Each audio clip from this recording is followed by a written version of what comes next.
O dia que o Padre Pio tremeu. Olá, amigos e amigas da Associação Regina Fide, meu nome é Odair Gutierrez, este é o programa Padre Pio e esse é o tema que nós vamos tratar hoje.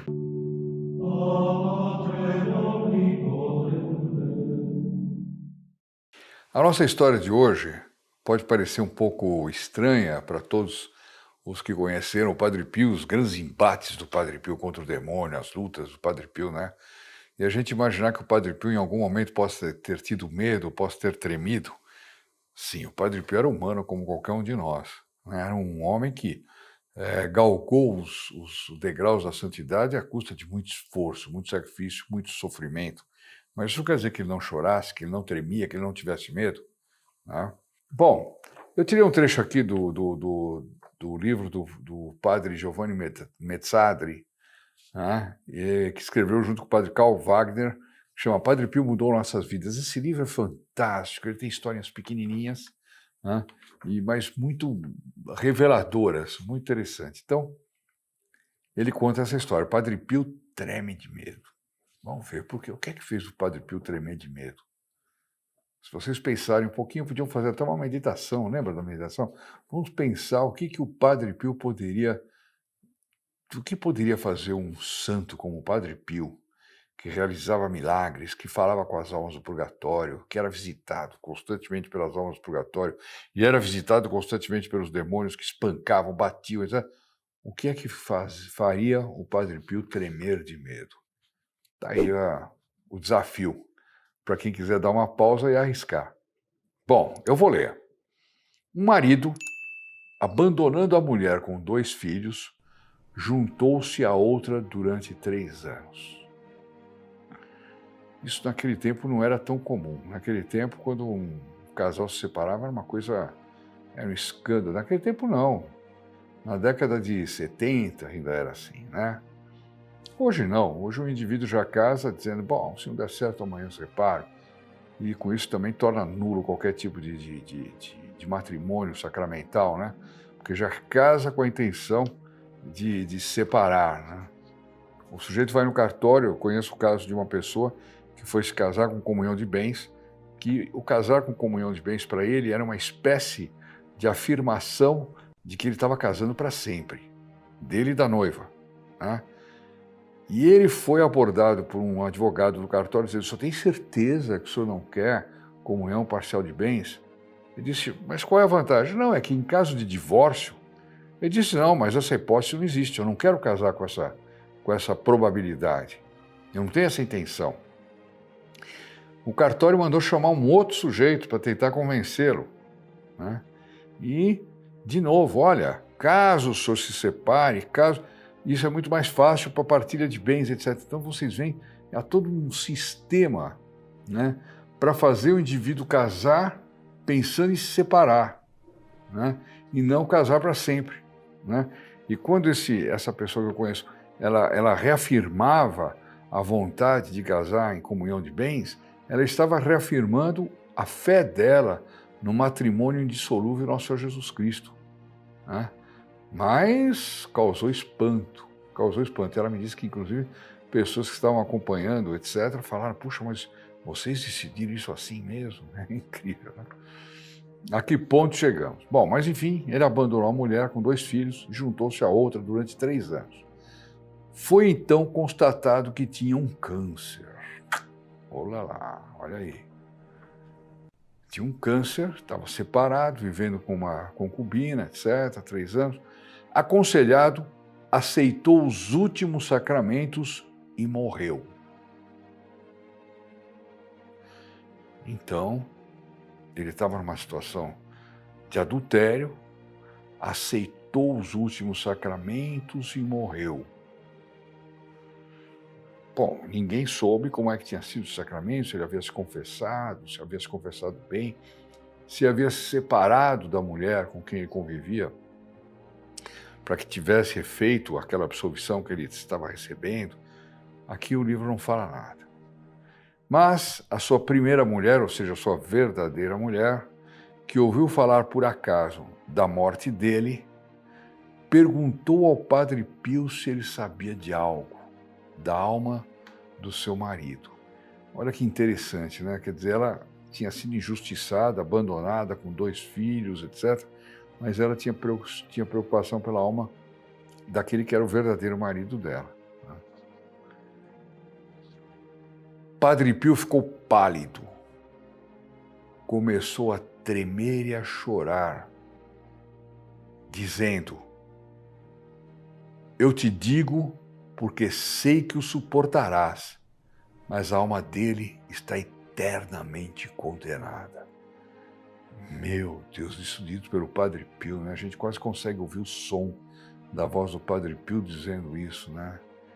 Então, olha, ficou pálido, começou a tremer e a chorar. Então o Padre Pio tremeu e chorou, vendo aquela alma condenada no inferno.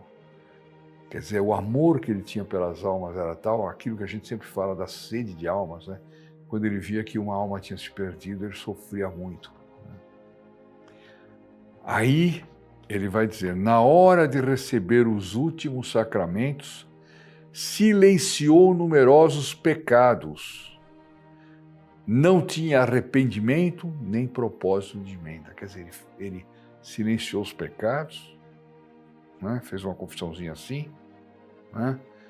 E não teve arrependimento de outros tantos pecados, nem firme propósito, porque para valer, ele tinha que ter o firme propósito de primeiro confessar todos os pecados, evidentemente. Segundo, ter o firme propósito de não pecar, o que corresponderia à separação dele daquela pessoa com quem ele vivia num estado em má situação, né? Ou seja, de estado de concubinato, né? Para efeitos da igreja. Então, ele tinha que ter o propósito de emenda. Digamos que ele estivesse na cama, ele não pudesse fazer essa separação, etc. Ele tinha que ter o propósito de, se ele melhorasse, imediatamente fazer a separação. Ou também de declarar que ele estava separado. E se declarar separado. Apenas não sair de lá porque estava para morrer. Enfim, a situação tem uma casuística aí complicada que um sacerdote saberia resolver. Mas ele não só silenciou numerosos pecados, mas não tinha nem arrependimento, nem propósito de emenda. Olha só que coisa impressionante.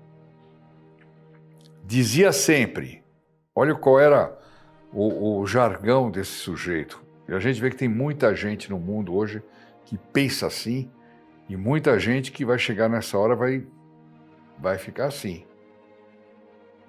Né?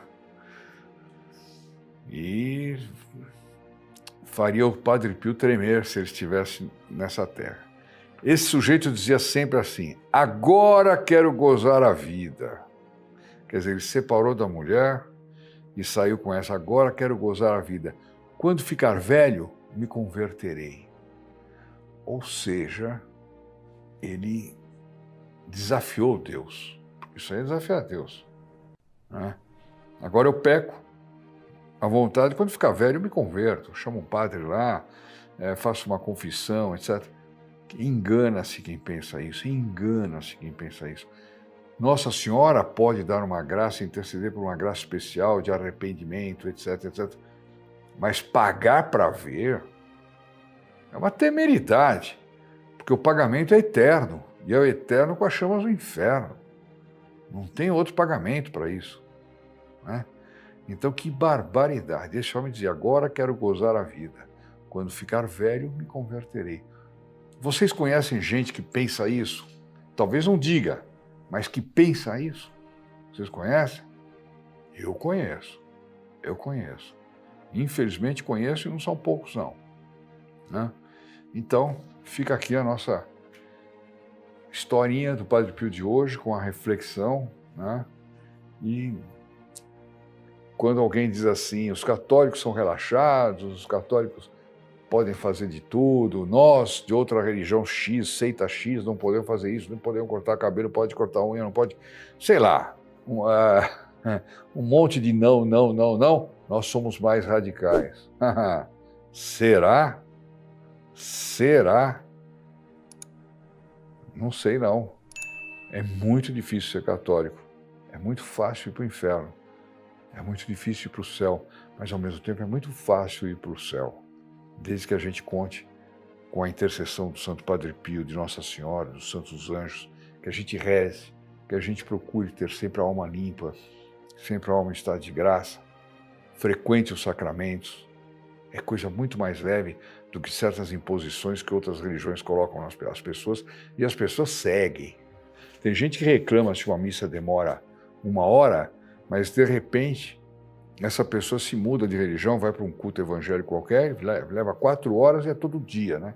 Ele tem que ouvir um sujeito fazendo uma interpretação livre da Bíblia lá. E vai, né? Mas depois reclama se o sermão do padre leva mais do que 15 minutos. É assim. É assim. Pessoal, fiquemos aqui. Não esqueçam novamente de compartilhar, dar o like, pedindo uma vez para o Padre Pio, compartilhar para incluir muita gente na missa da próxima quinta-feira. Fiquemos agora com a Ave Maria, um por todos, todos por um, e com a bênção do nosso caríssimo Padre Pio. Até amanhã. Ave Maria, cheia de graça, o Senhor é convosco. Bendita sois vós entre as mulheres, e bendito é o fruto do vosso ventre, Jesus. Santa Maria, Mãe de Deus, rogai por nós, pecadores, agora e na hora da nossa morte. Amém. In nome del Padre, del Figlio e del Spirito Santo, così sia. Sia lodato Gesù e Maria, e buona giornata.